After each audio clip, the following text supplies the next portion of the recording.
Let me see.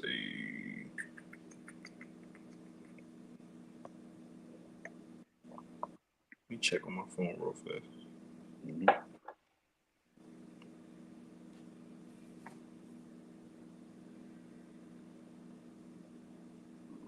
I guess we could talk NBA trade deadline too. I ain't want to bring it up, but we had what's the name on here? That's cool. Of course, the Lakers ain't do shit. Yeah. All right, we good. So I wanted to make sure it was going.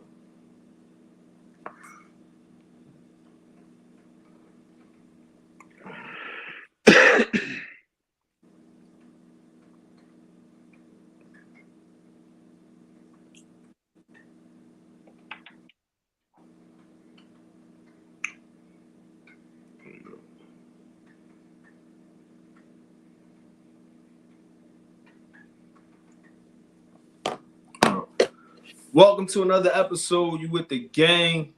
It's the DI Double P. I'm your host, Sport. Got my guy with me, Have. Say what's up to the people, Have. Yes, sir. Yes, sir. What's going on, everybody? And it's the dynamic duo today. It's Shaq and Kobe, huh? Shaq and Kobe for sure. On Mamba Day too. Yeah, on Mamba Day, right? Don't get it wrong. Don't get it twisted. But we back. Like we said, we still virtual. I'm still filling in for Ski. I'm getting mixed reviews on the job I'm doing. I don't know if it's a good one or a bad one. You doing good, man. You doing good, man. I'm trying. But let's get right into it. I don't want to. We are live on YouTube. If anybody hop in and jump in the comments and want to say something, we'll respond because it is just two of us tonight. Yeah, hit us up. Y'all can be like the co-host. Yeah, exactly. This your opportunity. Let me on the show. Let me on Exactly. Everybody live on YouTube. When I'm gonna get on the show, when you gonna let me on the show? You know what I mean? You on now. This your time. You live with us, live on YouTube. Check in, comment, ask us questions, and we answer everything. Right, but we've been back since season 2. We've been back pumping out episodes in any form of fashion on these every week. We hit every week, right? We ain't missed a week yet, right? No, we ain't missed a week, no. Yeah, thanks to Todd that came through week 1. That Carm came through last week. Shout out to Carm. Yeah, that was a good joint. Tonight is us. Yeah, tonight is us. What you were saying? The Carm joint hit the job because you know how folks work with me. And Yeah. My sister up there, I watched it. It was so good. Yeah. A lot of people tapped in for that and stuff like that. And that was good, like, cause she do like mostly like basketball content, and then she do like news reporting. So I ain't know like what version of her we was gonna get. Like we was gonna get like the button up type, but she was cool. Like she was real cool. It was dope. I think we got good feedback from that. It was dope. She another person we could like tap into because she came right in and fit right in with us. Right. She part of the J Lo lovers, right? The J lovers. The J lovers, yeah. The J lovers are still out there. I don't know if it's too many of them still out there, but she definitely one. So shout out to her. That remind me of, every time I see J Lo clothes, remind me of Joyce Leslie's. Like that's the first thing I think of when I see J Lo clothes. Yo, that's crazy. But let's get into it. We're gonna start. Since it's the guys, we definitely be able to talk some music, some sports and stuff like that. Let's get into the Grammys, man. How did you watch first of all? I did not watch. I forgot they was on. Do anybody watch? That's what I'm saying. Do anybody still even watch the Grammys? Like, is they still relevant? But I see everything through like Twitter and social media, so I ain't really watching. That's what I was saying too. Like, even when you was telling us about some awards you was watching, what was it? The BET Jones, the 50-year hip hop or something like that. Yeah. I was like, I ain't watching this shit. Like, I just don't feel inclined to watch TV no more. See, I watched that because of I wanted to see what they did for the 50th, but the Grammys, like they did their 50th celebration prior to, like, before the Grammys. So I watched that, but I had no reason to watch the Grammys. So I was like, I'm cool over there. I already seen the 50th celebration they did for them. Yeah, that's when Will and Jazzy Jeff was on there or something like that. Yeah. That joint was dope. So did that air at all, or it was Like, Yeah, it came on. It came on CBS. It was like one of them or Sundays it came I on. saw that when it was like Queen Latifah and all of them was together and all that. Yeah, I ain't watch it when it came on. I had wound up. It was like on YouTube or something, and I had pulled it up because I ain't know about it actually, to tell you the truth. But then I was like, oh shit, let me see. Let me watch this. I watched all the tributes to the 50th anniversary. Oh, word. Yeah, that was dope. Yeah, that shit was fun. But let's get into the debate. Well, it's a couple of debates. This was like a controversial Grammys just in general. Like they honored Hov. They did honor Hov with the what was it, the Dr. Dre Award or something like that? Yeah, the what was it, Global Dr. Dre Global, something? Yeah. And then he got up there and spoke his mind. Yeah, he definitely did speak his mind. Yeah. Yeah, that was and it hit home. I think when he did, it was similar to what Kanye did, but he found a nice way to do it. Like, see, it was a lot of back and forth with that because when Kanye did it, Jay had like something to say, like he shouldn't have did it at that time, this and that. But now, fast forward a couple years later, you doing the same thing Kanye did. So it's like, yeah, it was very similar. Is it cool for you to do it because it's your wife, but your man? You know what I mean? Like it was just weird. Like, don't get me wrong, Jay-Z, my guy, but you know he liked the politic though. You know he liked the politic. Sure, but I ain't see. Go ahead. He wasn't wrong. No, he wasn't wrong, and that was the biggest debate. He went up there and he took his time instead of what he did have like a little acceptance speech, but he wanted to make sure he get it off that his wife Beyonce was nominated over 88 times and won over what 32 was it? 32 Grammys, yeah. Yeah, 32 most. Grammys, yeah, the most ever, but never won album of the year. And even when the narrative was on her side, I think when she dropped that Lemonade album, the narrative was like, oh, how could she never have won it? And then she still didn't win that year. And honestly, that Lemonade album, like for her not to win, I don't know who won that year. I want to say. I think that was Taylor that won that year. Taylor won that year? Yeah, I think Taylor beat her out. And I think in Taylor acceptance speech, whoever it was who accepted and won the award kind of like hinted around that they thought Beyonce should have won. Yeah. For that Lemonade one, for sure. Lemonade, I thought that was album of the year. Like, by far, it was controversial. It was, you could play it straightforward, and it had it was a lot going on with it. It was a conceptual album that was, it was good. It was just real good. So, for her not to win for that, it was kind of crazy. But they always said that the Grammys wasn't for us. Yeah, exactly. And, even before when they go ahead. Now I say even before when they used to ain't put the rap category on television at all. Like they gave us the rap award, they used to give us to us like before it came on TV, and then all the other awards was broadcast. So it was never like a place for us. Like I feel like it never was for us, like our peers and all that. So of course it's gonna happen like that. So the thing was, and I think the problem is with that is that people use the Grammy thing to validate themselves, but when they don't win, it's not like, so people will be quick to say like when the nominations started rolling out, everybody was like, oh, I'm Grammy nominated now. Like that come with a prestige to it. Like you can't just talk to me any type of way. You gotta come with them bucks because I've been nominated for a Grammy. But once they lose or they don't win, the narrative is always, oh, that shit ain't mean nothing to me, or it's not that it's for us. Like, so you can't have it both ways. You can't love the acknowledgement, but when you lose, like kind of be a sore loser about it. And then I'll give you one further. You say it's not for us, but then y'all don't show up or promote the BET Awards. Exactly. You know what I'm saying?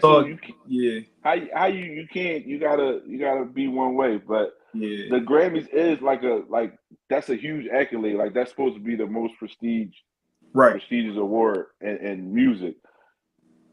But like I said, if you're gonna say it's not for us, then support the one that's for us. Y'all don't go to BET Awards. Y'all don't even show up, and y'all nominate and win all the time. Y'all sit in the Grammys and complain that y'all ain't win.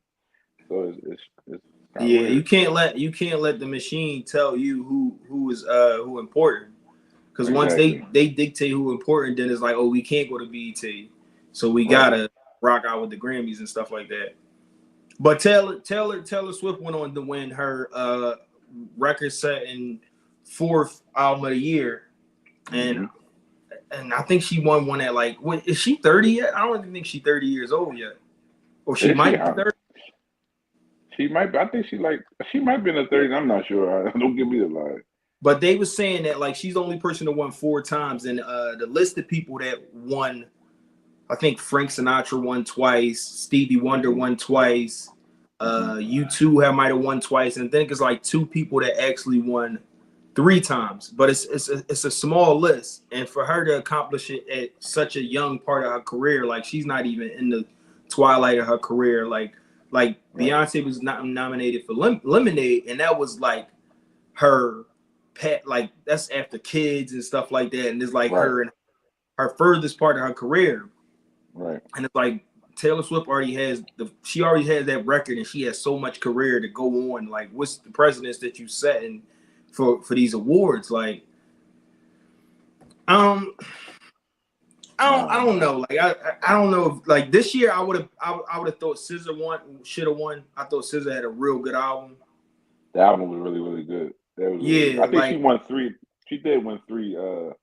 Yeah, so they will give you those type of awards, but you just won't win like album of the year.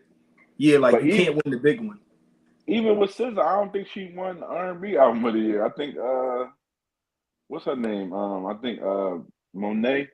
Oh yeah, Monet. Yeah. I know exactly.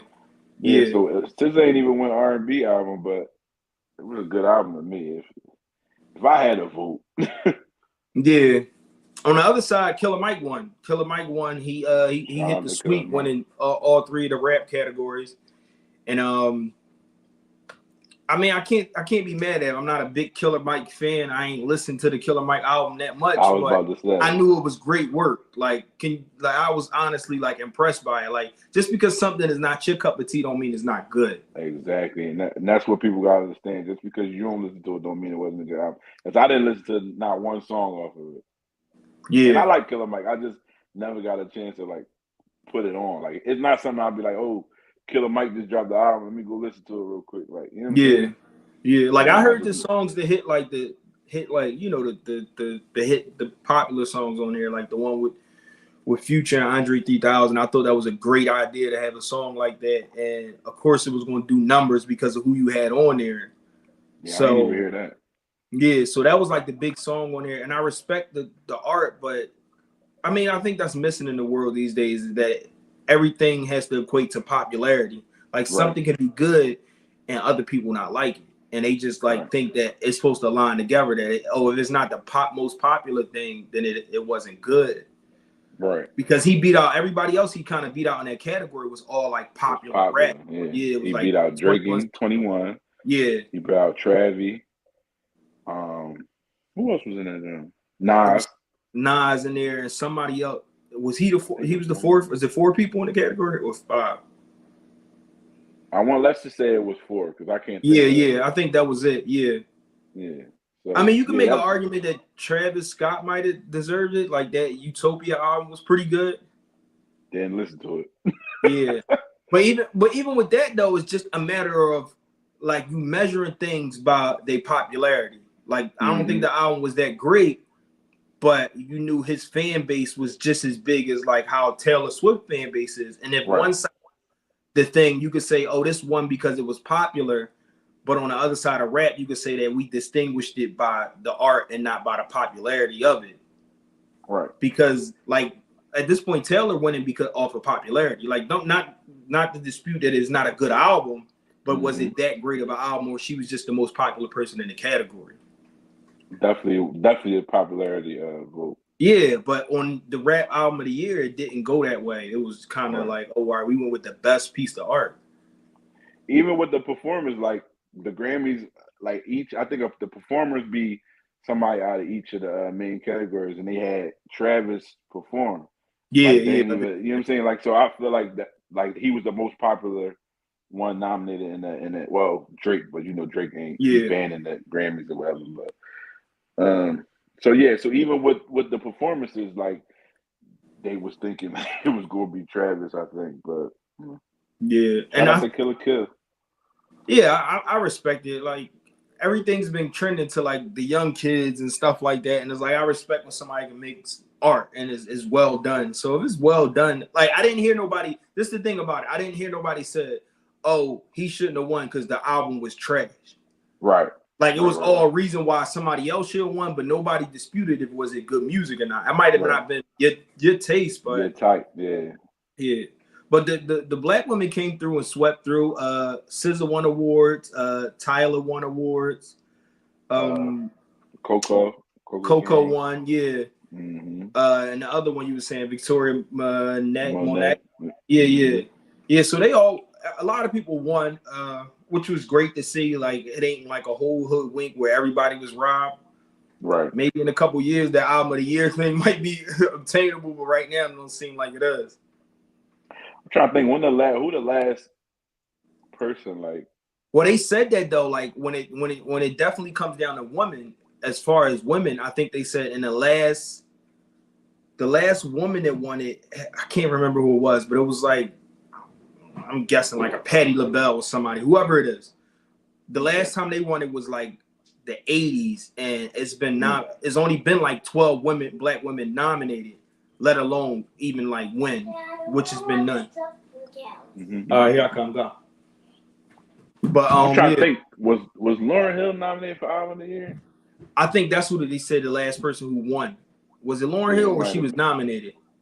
I'm trying to think. I know she did that album. She won a lot of Grammys, so I don't know if it was Album of the Year, but that might have been the last person in like in the early 90s, and they said since then it's just only been like 12 nominations. I think like Mary J. Blige got a nomination, Beyonce's been nominated, SZA, and then it's like it hasn't been that many even nominated to win, and it's just like if you think it's hard for the black man, it's even harder for the black woman. They was like hitting around too. But the controversy bled over to the streaming world. With Kai Cenat. Yeah, Kai Cenat and Joe Budden got into it. Do you think what he said was disrespectful, or how you feel about what Kai Cenat? Well, the backstory is Kai Cenat went on his streaming platform, and he was asking, "Who is Killer Mike? Like, who is he? Like, I don't know who he is. Why he won the Grammy when they had Her Loss and Utopia up there? He didn't understand why he won." I don't think it was disrespectful. I think for the platform that it was on, it wasn't disrespectful. Like in the fact that like we think that like podcasters and bloggers and streamers are supposed to be responsible with their platform, when they all actuality, they're not journalists, they're not news reporters. Like they don't have a certain amount of credibility that people expect them to have when they want them to have it. Right. So like if you see somebody get on the news and say like, "Oh, Killer Mike, I don't know who that is," it's irresponsible journalism to you to just utter that out. Right. So I think that's what people attacking him for like not being buttoned up and doing his homework on him or not knowing who he is. But he's not a journalist or he's not like a reporter. He's just a fucking streamer. So he can say what he wants. When he heard it and he saw that he won, the responsible thing would be like, let me look it up and see who he is. But that's not what his platform is. His platform is just literally blogging what he think and what he say. So just like podcasting too, people trying to like in this day and age trying to find like the balance of like how responsible you're supposed to be on a podcast. Like, are you supposed to know your facts and stuff like that? And he just was like, I don't know him, and I don't think he should have won. Like, or who is he? And so it's easy to say that. It was his opinion. Like he allowed to have his opinion. It's his platform. It's his streaming thing. And like you say, just a kid in a room telling, like speaking on what he think. Like when you really boil down to it, he's a kid in a room. He's 22 or 21 in a room playing games and vlogging his life. It's not his fault that he got popular off that but I mean the thing with the Joe Budden thing is like I get the narrative like, oh, it's our time to shine. Let the grown-ups have the space. Like don't shit on it because like you know we have to embrace it. But you can't say that and then turn around and don't let the kids have they shine. Like when it's their time to shine, it's the old heads always shitting on it or they talking down on it. What you think the biggest disconnect is with like the older generation and newer generation? Because like back in the day, like the older generation would be like mentors and they would like, you know what I'm saying? They would like mold the younger people on how to do stuff. Like now, like in my opinion, it seemed like none of the older people is giving the older people like they little. I mean, the newer people like the mentorship and listen, young boy, this Yeah. you know this how it should be. Like it's like a disconnect somewhere. What you think that it is? I think that come from not even the money, just the way you skin a cat. Like before, it was one way to skin a cat. So I was able to teach you something because I went through it. Right. Like Kai not taking the same bumps and bruises that Joe Buttons did. So it's not nothing he can really teach him because this world we live in now is so unique and there's so many different ways you can go about getting to a bag that is not like, oh, like even with rap, like you don't have to take the same route that I took. So I really don't have nothing to teach you because you didn't take the same route I took. I didn't tell you that, yo, you got to listen to this person and they're going to cut you short on your first deal. With the second deal, you get that money back. Like, it's not that way. So you can't really, this older generation can't really give this new generation so much advice because there's so much cutting edge stuff that they doing. Like, it's all new stuff. So like, and that happens like every other generation. So like when you was coming from the 90s and the early 2000s, like the game was similar. So a lot of things they was doing, you was doing them a little better, but it was similar ways of doing things. You got a rap deal, you got signed. All I can tell you is don't take a 360 or something like that. Right. Now, it's nothing you can, this generation, the game changed so much that is the disconnect is they really can't tell them how to do it because they didn't do it the same way they did it. Right. A lot of the older people probably don't understand it. Like, you know they don't get it while he's like, and Joe gotta think like, I've been at this podcast grind before people even knew what podcasting was, and at this vlogging grind so long, and now I'm here, and this kid just managed to pop a webcam in front of his TV and blog and making great money doing it. And Kyle told him, I'll buy you, nigga. Yeah, they getting money, and then they got the backing of the Drake said my streamers make more money than y'all. Like my streaming young boys make more money than y'all. Right. And I mean, I get what Joe's saying too. Joe tell him to be responsible, but Joe very irresponsible with his platform too. Yeah, Joe shoot off the hip a lot. So. Yeah, it's vlogging. Like you can say whatever you want. Like you really can say whatever you want. Like you could be as dumbfounded you want on this because there's nothing saying that you has to hold to some type of credibility standard. And I think it's a disconnect. I never seen Kai shit though. Like if it don't hit the internet, I would never like know how to tune in to what he doing. I think it's on Twitch, and I never understood what Twitch was anyway. I might be one. Yeah, I know people use it to stream and stuff like that. It's like a big streaming platform, but maybe I'm that old or whatever like that. Yeah, I'm definitely that old. I'm the old generation. But I do get what Joe said that made sense. That it wasn't Joe, it was one of the other boys that be on there. The dark skin boy, not Queens. I don't know what name. Not Ice. Is it Ice? It might have been Ice, the dark skin boy. Not Ish. It's the light skin one. Yeah, it was Ice then or whatever. Mm-hmm. He was saying that he managed. Killer Mike managed to win a Grammy, and he didn't have to go kiss no ass on these streaming sites. Like that's been the rollout last couple weeks. You saw Nicki up there. You saw Offset up there. Like when the album came, that's where everybody was going. There. Yeah, you was going there. It became a part of the rollout, and it was like Killer Mike didn't have to do none of that. He just was really just him, and it spoke for itself or whatever. Wait, speaking of Nicki, before we get off the Grammys and all that, it was a big controversy with Nicki too, because the Grammys had made a mistake and announced Nicki and Ice Spice as the winner for rap song on a Twitter page, but they had it wrong. Like it was really that Barbie World song, right? Yeah, that Barbie World song. It was a whole because Nicki never won a Grammy either, so. The bars went crazy. Oh, they don't want her to win. Because of the Meg beat. Like, why the fuck do they care about Meg? Like, that's what I get. Like, I understand that the controversy, but you got to give me. This what kills me about blogs and like cult fan bases. Like, you got to give me legitimate evidence why, like, oh, because they signed with Meg. They don't give a fuck about her either. Like, I'm surprised they blame Rock Nation again. Rock Nation had something to do with it. yeah, they could. Rock Nation got their hand into everything. Shout out to Meg though. She just signed like a big like distributing deal, like taking her music in her own hands and stuff like that. Yeah, she got all her majors and all that. Yeah. Yeah. You think they beef over? Like that's it? It should be. I don't know, because I know Nicki probably heard, that song was #1. Megan's first solo #1. So some people saying that Nicki album wasn't that good. It's just she had a cult fan base to know that they had to get behind it. Like get behind it and make it #1. It was more of a call to make it #1 than like the music was so great. Actually, I'm not a Nicki fan, and I think the album was good. I thought it was pretty good too, but I've been hearing this narrative that there's like, oh, it wasn't that great.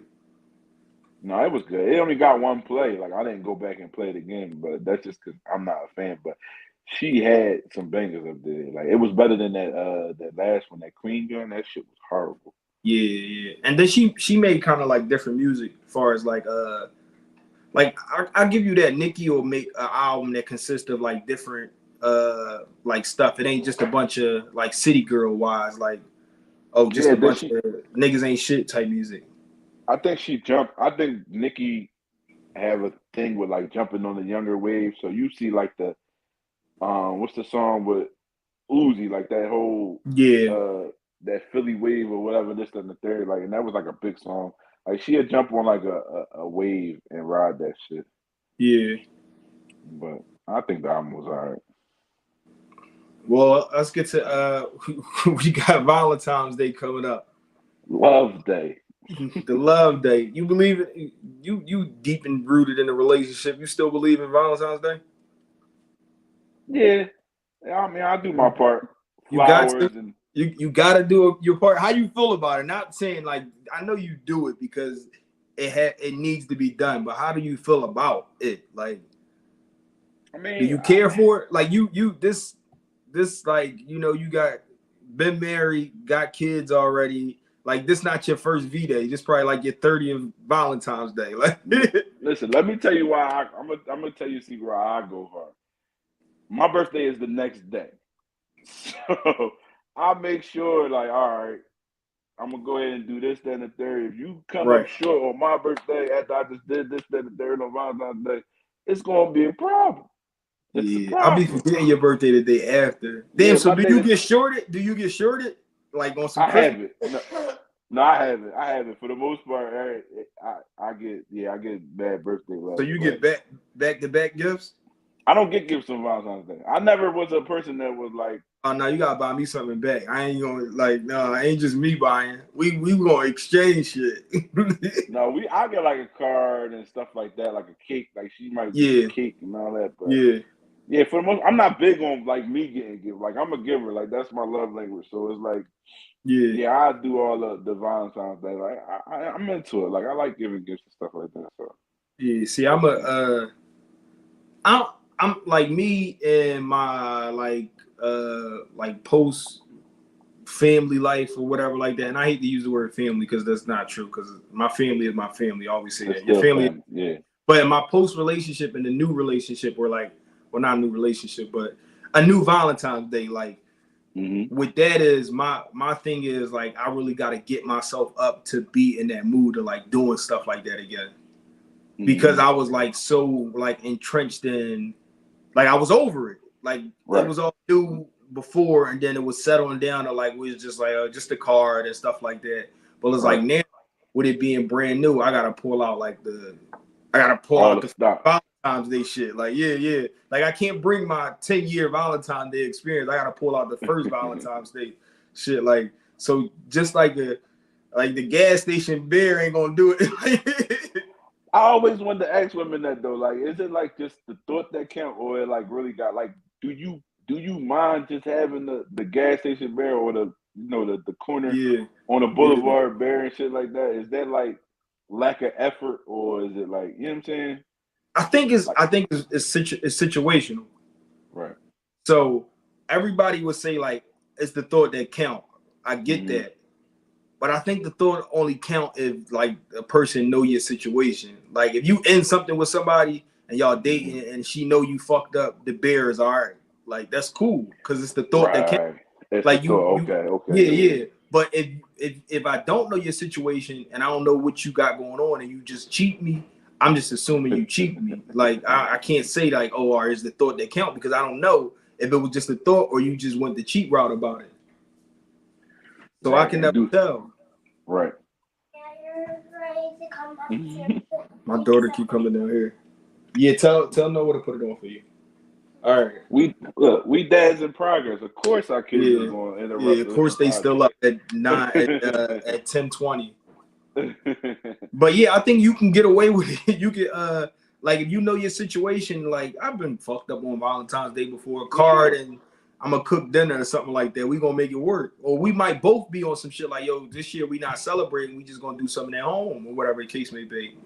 But I think it's all based on if they know your situation. If they don't know your situation, then of course they won't. Say no. All right, here I come. I'm gonna tell her right now. It's gonna be a short Valentine's Day because this. I'm gonna have some time off from work. It's gonna be rough. No. I'm gonna make it happen. Do they still have? Go ahead. Is it still the day after, like the what was called side chick day? Yeah, so that's the thing too. Like people, but me, I prefer to go out either before or after, just because I just don't like the traffic and dealing with the people and you competing with the next person next to you at the next table and they ordered a bottle of wine. You got to order a bottle of wine. Like I don't like to be out with that many people. Every table is an hour and 20 minutes wait. Like you got reservations, but you still got to wait. Like stuff like that. So I'd rather go out before or after. But women, and we could pose this question to women, like women a lot of times don't like the stigma that comes with it. Like because other people going to see you and be like, oh, he must be the side chick. Like that must be the side chick. So that's my thing, like being new in it. Like I'll be like, yo, is it cool for us to go out the day after Valentine's Day or the weekend? Right. And like initially, he taking somebody else on Valentine's Day because you don't know. Like I'm not invested enough to be like, oh, all right. Even with like this year, Valentine's I think is on a Wednesday, so it's like listen, the weekend, like let's go on the weekend. It's gonna be exactly like we can have more fun, more time. Like I'm off this and the third. Like don't necessarily mean you a side chick. Just mean like it just Valentine's. Exactly. It fell on a weird ass day. Like I gotta work now. I gotta come home and take you out and all that. You know what I mean? Yeah, I like things to be authentic. And the biggest thing I hate about Valentine's Day is that I feel like it's forced upon you to be romantic. Like I get that it's like, all right, well, you need an excuse to be romantic. It's a good time to be romantic. I get that. So because some people don't, really get into that bag. So it's like, here go a reminder to get into that bag.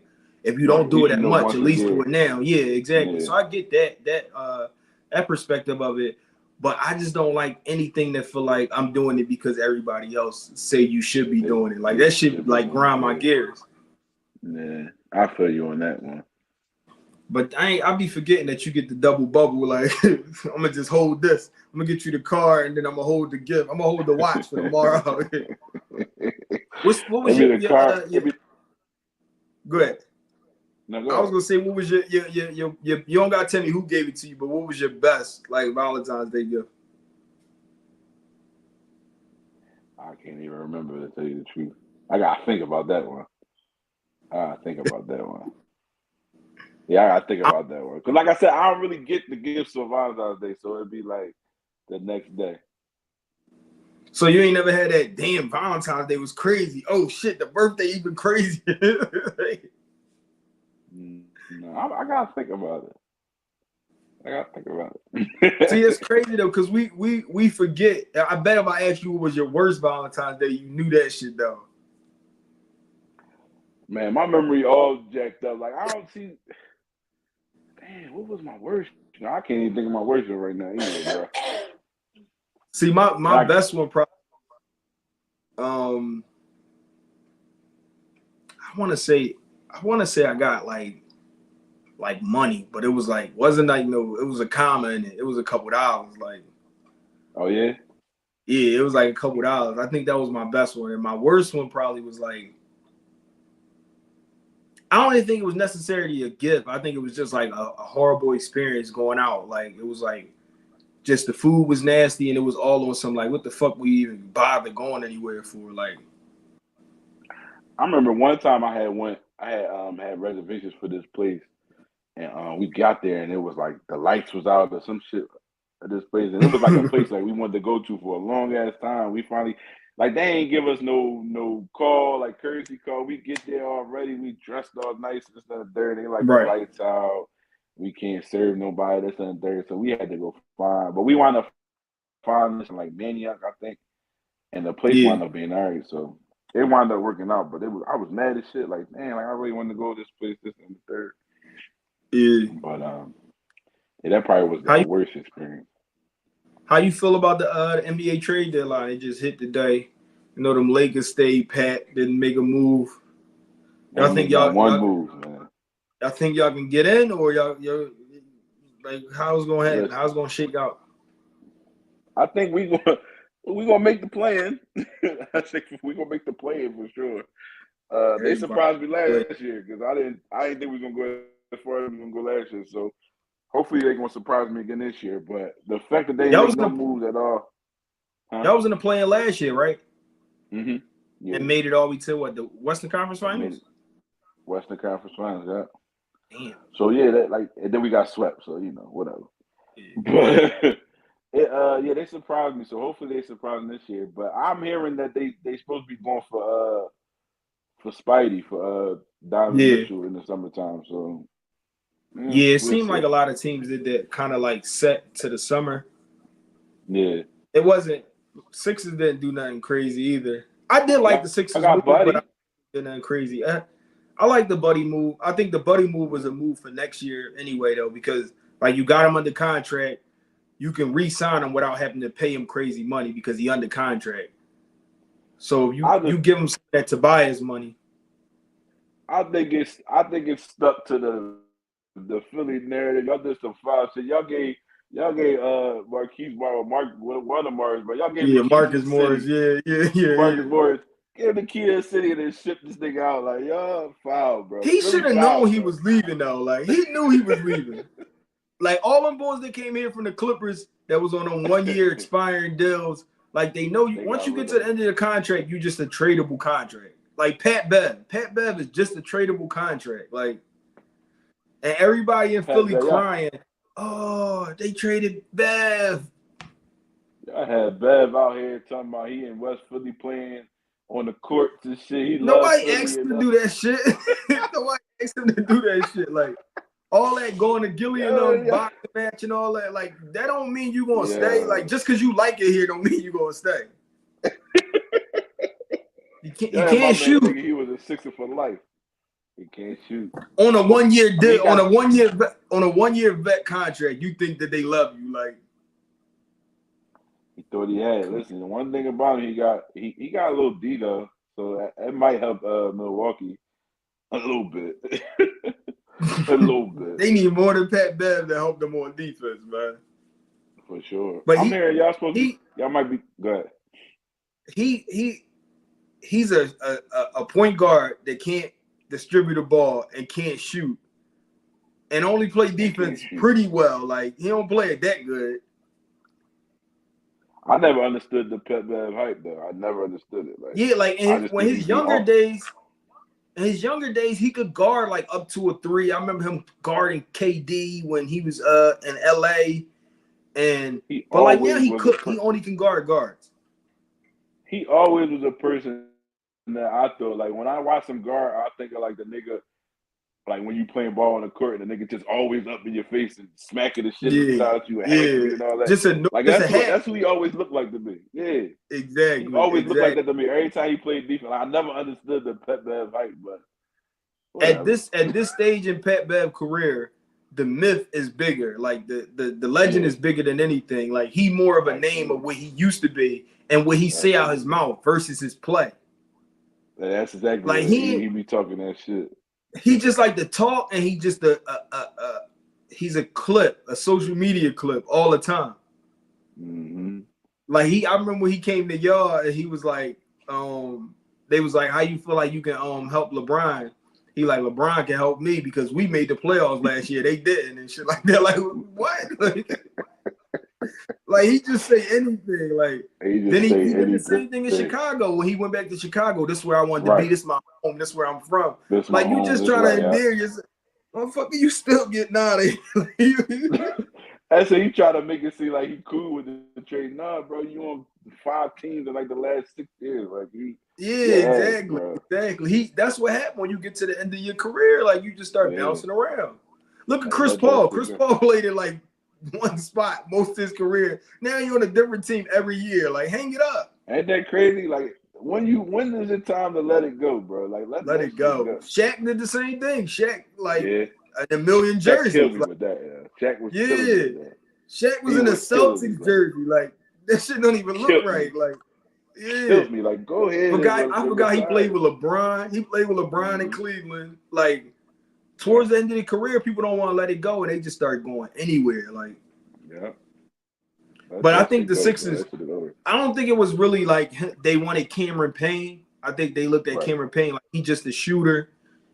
I think they wanted Lowry. They want to sign Lowry when he get cut. And you can't have Lowry. That's what I heard that y'all about to get him. Yeah. You can't have both of them on the same team because there's only about 20 minutes for one of them, not both of them. So, but I did think Dallas got better adding PJ Washington. I think that was good.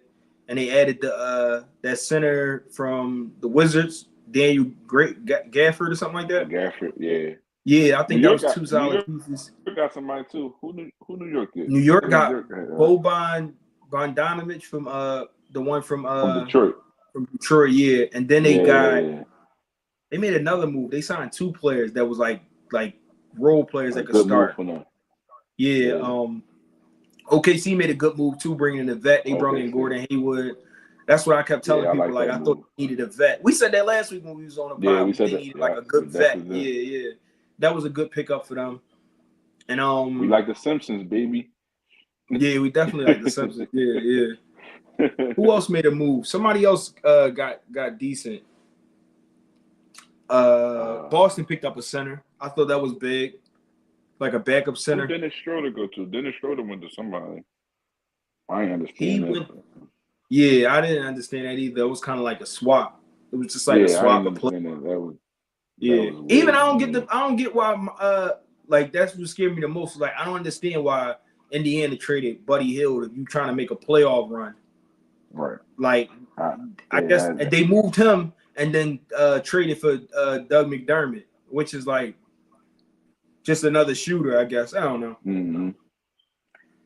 Yeah. But it was did you see on Gail King was on the Pivot podcast with Ryan Clark and Channing Chowder, I think his name is. Yeah.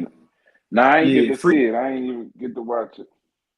Freak boy. So the clip goes that that Gail was talking about, and don't quote me, but she was talking about how she met a man and they was talking or whatever like that, and he asked to borrow money. Now this is chump change to her. It's like $4,000. He asked to borrow $4,000. One, she was offended that it was only like $4,000, like not $100,000 or nothing like that. Like why you only needed $4,000? So it was like a Friday. So they was only talking for like 2 weeks. He wanted to borrow it on a Friday and he paid it back on Monday. And he actually did pay it back on time on Monday. So her problem was once it just changed her perspective of what she thought about him once he asked to borrow money. I mean, yeah. She said this was like, and don't quote me, but she was saying like she don't feel protected. She don't know how he got his life in order or not because like one, why you need $4,000? 2, like why would you think out of everybody to ask? Why would you ask the person you just met versus like asking a friend? Like you find friends or nothing like.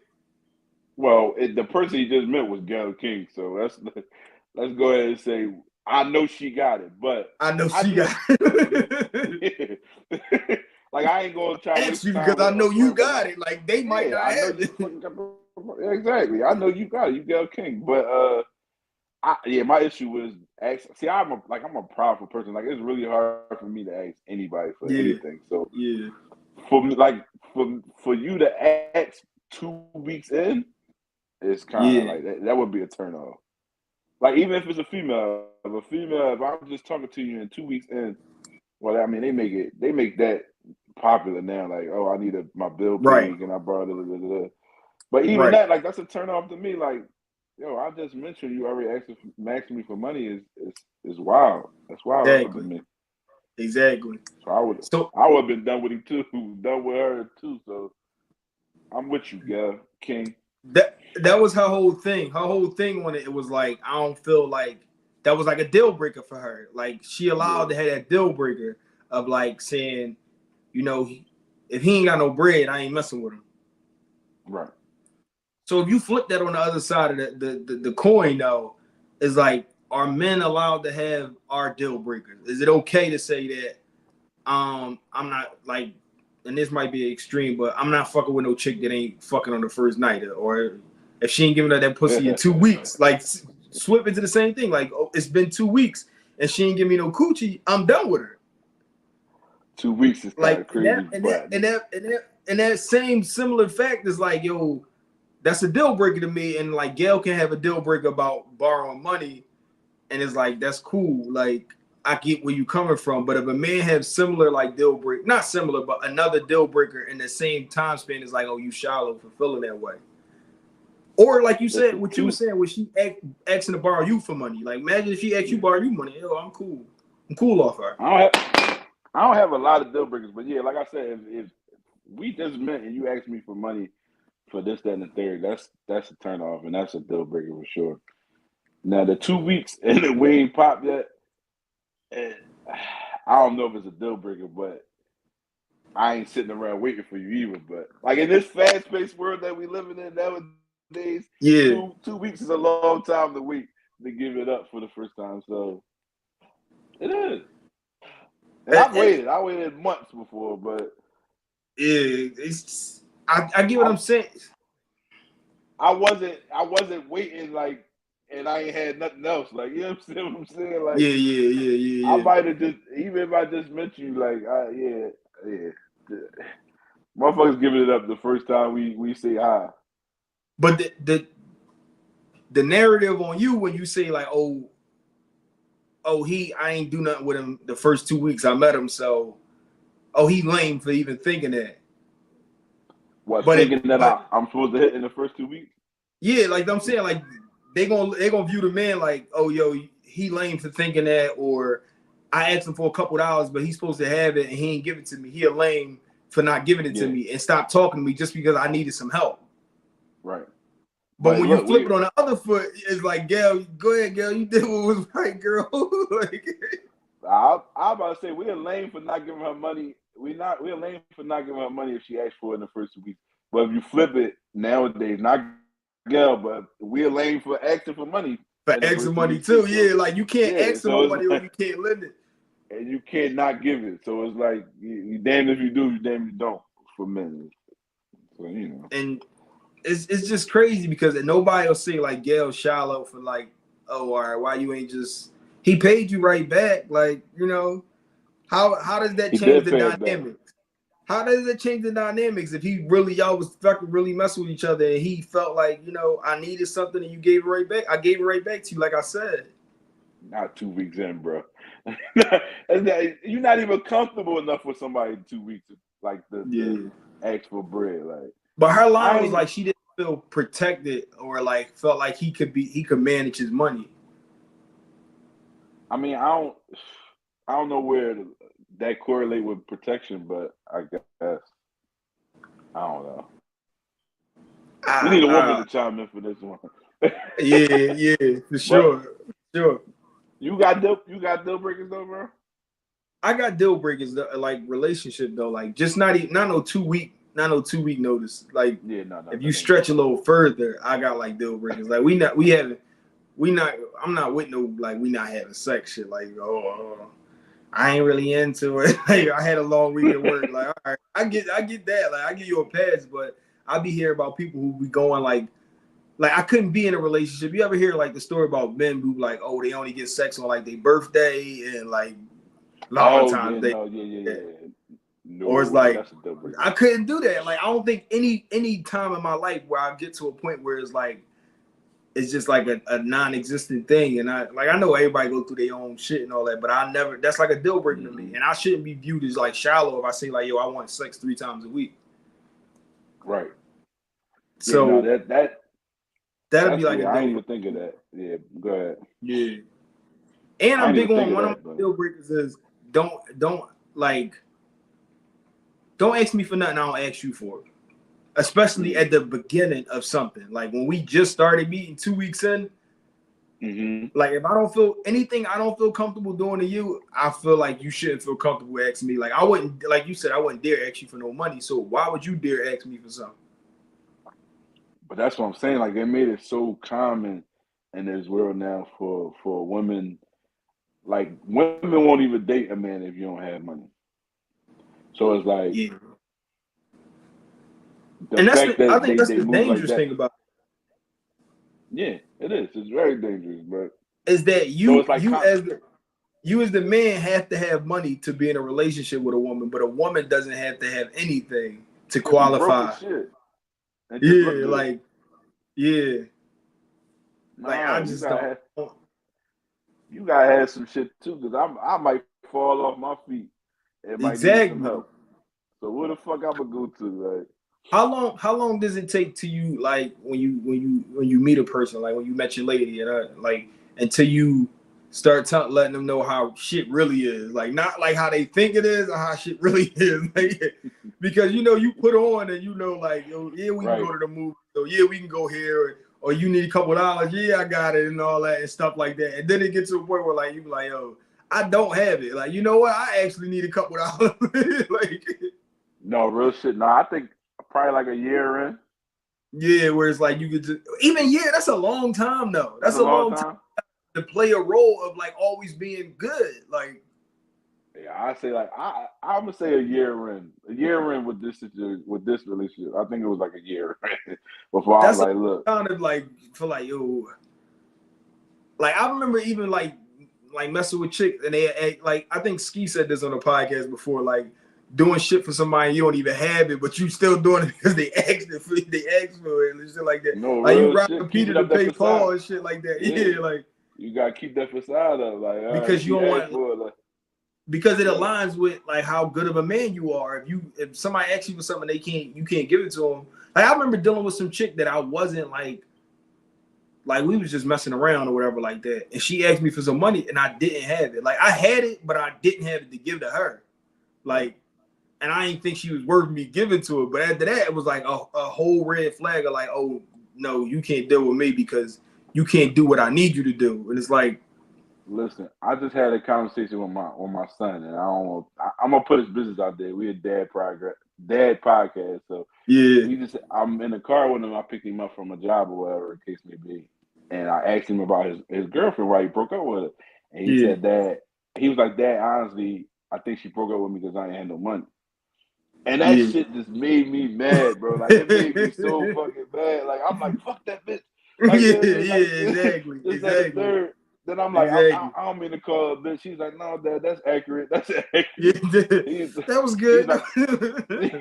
He like, no, she broke up with me because, I wasn't able to give her stuff and this, that, and third. She told me how her last relationship that her boyfriend was able to do this, that, and the third for. And I'm like, damn, like, that's what it is nowadays.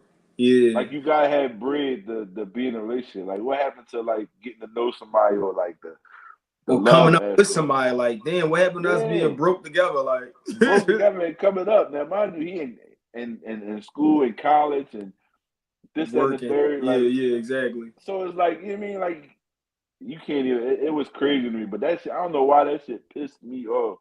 Like it made me real mad to be like, yo. I'm like, why you ain't just ask me for bread? Like yeah.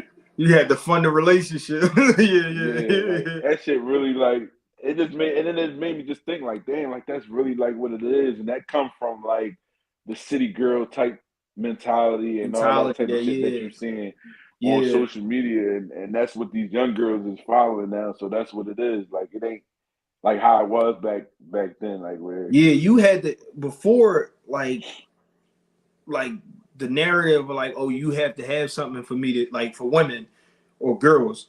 The narrative that oh, you gotta have something for me to deal with you didn't like set until they was like 25 or something like that. exactly, Older, like exactly.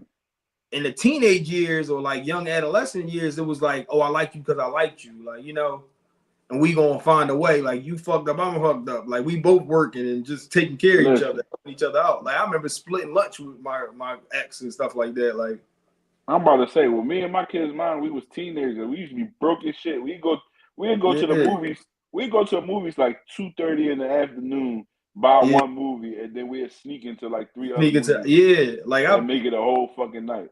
like I remember all that. Like we used to go out of school for lunch, and it was like one day she paid for lunch, one day I paid for lunch, like shit like that. Mm-hmm.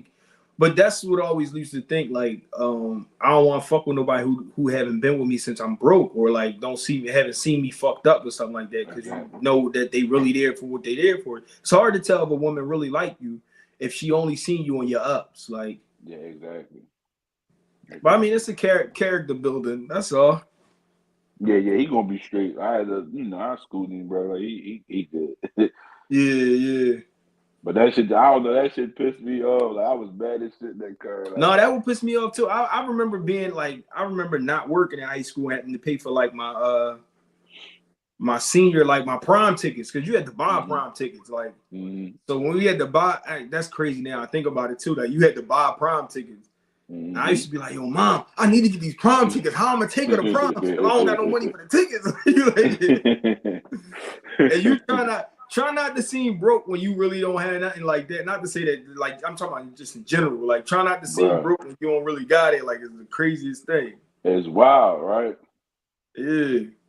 But now, you know what I'm saying? I'm in. Like, I tell you, I'm broke. I ain't got it. Like, what we doing? Nah. At this age, I tell more people I'm broke than anything. Like, I'd rather tell you on, like, because I think people get the narrative that they just assume you got stuff because they see you go to work and all that. I tell people all the time. Even when I got it, I tell people I'm broke. Like, I'm broke. Especially when we worked at, like, they think we got bread. Like, This is just my schedule. That's why I'm there all fucking day. Yeah, I'll be that I got bread. Are you tripping? Yeah. Like, I found that too. Like, even with my kids, like, even when I got it, I found a reason to let them know that, like, it ain't just fall off the tree. So, like, what they ask me for, I let them know, like, not only that I work for it, but, like, my initial answer is always, I don't got it. And then they got to talk me into having it. Like, why you need it? Why you really need it? I was about to say, bro, like, I'll tell them a million times I'm broke. I got to pay bills, this, that, dirt. They text me the next day, Dad, can I get $40? I just told y'all I'm broke. Like, why didn't they just try the next day? I don't think they believe you. That's what it is. I don't think they believe that we as broke as we saying. My shit now is, did you ask your mom? Like, that's my shit. Like, is this conversation just being had with me, or like, me too? I'm like, well, what happened with like your mommy? Yeah. I asked mommy first. Like, da. Oh my goodness. That's my shit. Like, they just came home with the book fair shit, and they like, oh, we want to get books. I'm like, y'all just had the book fair. And I'm like, what day did y'all get this? Because y'all got here Wednesday. What day did y'all get this paper? Why didn't get out your book bag on Monday at your mom's house? Right. Like, and she be feeding the narrative. Her shit is actually dad, he got money. Shit. That's exactly what it is. Yeah. He got money. Or actually dad, he's supposed to have money. Like, that's exactly what it be. I'll be like, look, I ain't got it. They'd call me the next day. Like, yo, this is crazy. Right. It's crazy that y'all don't believe me. But this episode 73, Shaq and Kobe. That's what we're going to call this. Kobe and Shaq. Kobe and Shaq. Yeah. Hit him with the slogan. You know what it is. As long as you're in progress, you're not failing. It's the dip. We out.